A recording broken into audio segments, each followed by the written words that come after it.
So hello everyone, I'm Daniel Uy, marketing professional here at Toyota Show, and today po papakita natin yung interior ng Toyota Innova natin na e-variant, diesel, automatic and manual transmission. So please take note po na kapag meron tayong variant na manual and automatic transmission na same grade po, kung ano yung makikita mo sa automatic, siya rin makikita mo sa manual transmission. Mostly, ang pinagkakaiba lang nito is yung transmission natin. So, ano pa inaantay natin? Pakita natin yung interior and exterior design ng ating Toyota Innova.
So, hello everyone!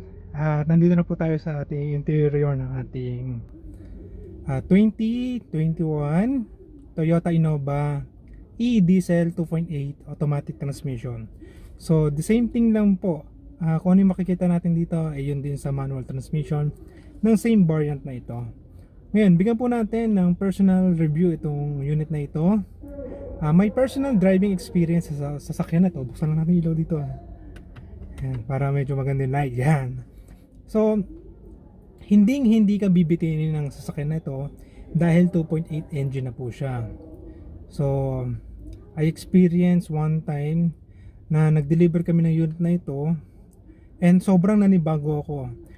Pag naghahanap ka ng malakas ang hatak na sasakyan, definitely Toyota is for you. Toyota Innova is for you. Okay? So, etong unit natin na to, ang seating capacity niya is 7. So, pwede siya maging 8, 9, depende sa size ng mga sasakay dito. So, kung mga kasing lapad ko, of course, mga 7 lang siya. Pero kung medyo payat naman yung iba, kasya dyan, mga 8 or 9 persons po. Fuel efficient po siya.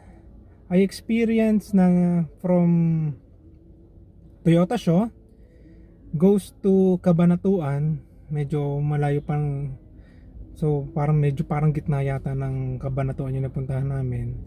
Nagpagas lang kami ng 300 pesos and tuwan-tuwa ako sa kasyang-kasya siya. Ganun po katipid yung ating unit na ito. So wala po kayong pagsisihan kapag binili nyo itong unit na ito. Okay? So aircon wise, malamig siya despite na tanghali nung nag-deliver kami noon. Features, of course, medyo simple lang to kasi mid-grade lang tong unit na ito. So kung gusto niyo ng maraming features, meron dyan po si G tsaka si B variant po. Kung meron po tayong mga inquiries, gusto po natin kumuha ng sasakyan na ito, you may contact me at 0917-4466-181. Viber ready na rin po yan. At my email address is toyota_dein@yahoo.com. You may search my blogs dito sa Toyota Vlogs. Kung hindi nyo po makita yung Toyota Vlogs na yan, search nyo po yung pangalan ko, i-browse nyo lang ng konting pababa, makikita nyo na yung picture ko doon, makikita nyo yung mga video ko, pakisubscribe na rin po yung ating channel na ito. At mag-like na rin po, mag-leave na rin ng comment kung gusto nyo po. At kung meron pa po kayong gustong pa-enhance sa akin sa mga video na yan, okay, may comment down below.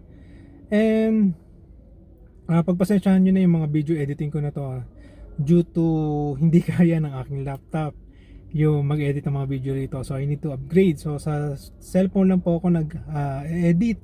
So kung gusto niyo po ng magandang deal, gusto niyo pong may magandang discount, etc. Mag-inquire na kagad. Ako na po bahala sa inyo. So see you on our next video sa iba't ibang unit pa natin. So see you on our dealership.